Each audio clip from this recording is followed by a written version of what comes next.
அனைவருக்கும் வணக்கம். இன்றைக்கி இந்த வீடியோவில் ரொம்ப சூப்பரான டேஸ்டியான ஒரு ஸ்வீட் தாங்க பார்க்க போகிறோம்.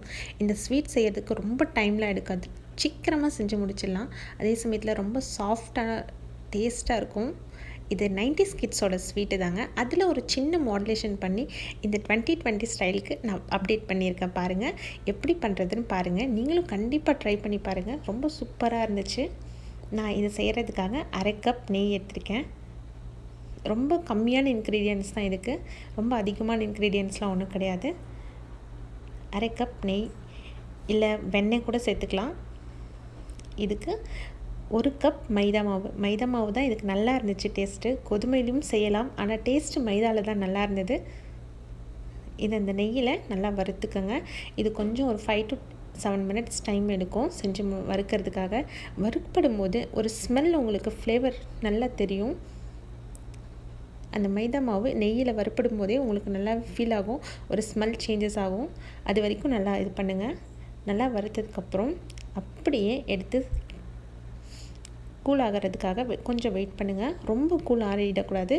ஒரு கை பொறுக்கிற சூடு இருக்கிற வரைக்கும் ஆறட்டும்.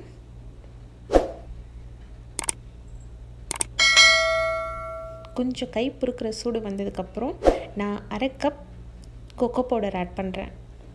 இதுதான் நான் பண்ணுற மாடுலேஷன்.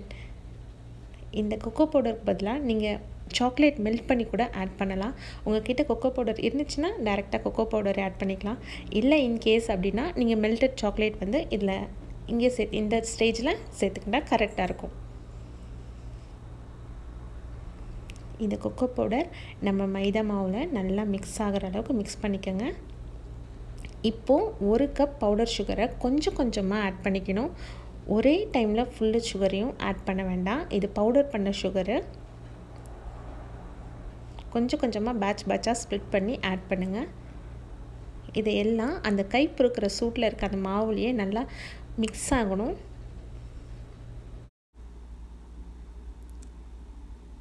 சுகர் பவுடர் நல்லா எல்லா மாவுலேயும் அழகாக மிக்ஸ் ஆகிற மாதிரி நல்லா கலந்து கொடுங்க. அதே சமயத்தில் இந்த சுகர் கொஞ்சம் கொஞ்சம் இலகியும் வரும். இந்த மாவு கொஞ்சம் சூடு இருக்கிறதால நம்ம பவுடர் பண்ண சுகர் தான் சேர்த்துருக்கோம். ஸ்வீட்னஸ் செக் பண்ணிவிட்டு இன்னும் கொஞ்சம் ஆட் பண்ணிக்கோங்க.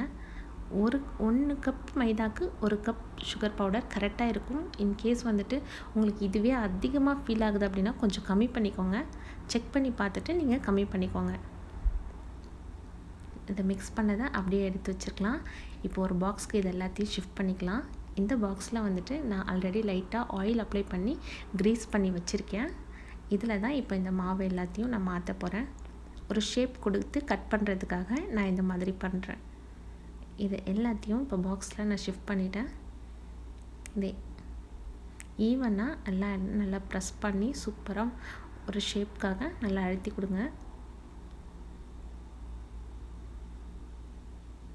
இது அப்படியே உருண்டை ஷேப்பில் ஃபார்ம் பண்ணி லட்டு மாதிரியும் மாற்றலாம், அது நம்ம விருப்பம்தான். இப்போ நான் பீஸ் போட்டு கட் பண்ண தான் போகிறேன். அதுக்காக தான் நான் இந்த ஸ்டெப் செய்கிறேன்.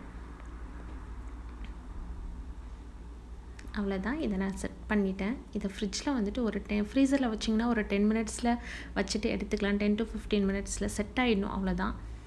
நார்மலில் வச்சிங்கனாலும் ஓகே, ஒரு 1/2 an hourல உடனே எடுத்திங்கன்னா உங்களுக்கு எல்லாம் நல்லா செட் ஆகி கட்டியாக இருக்கும்.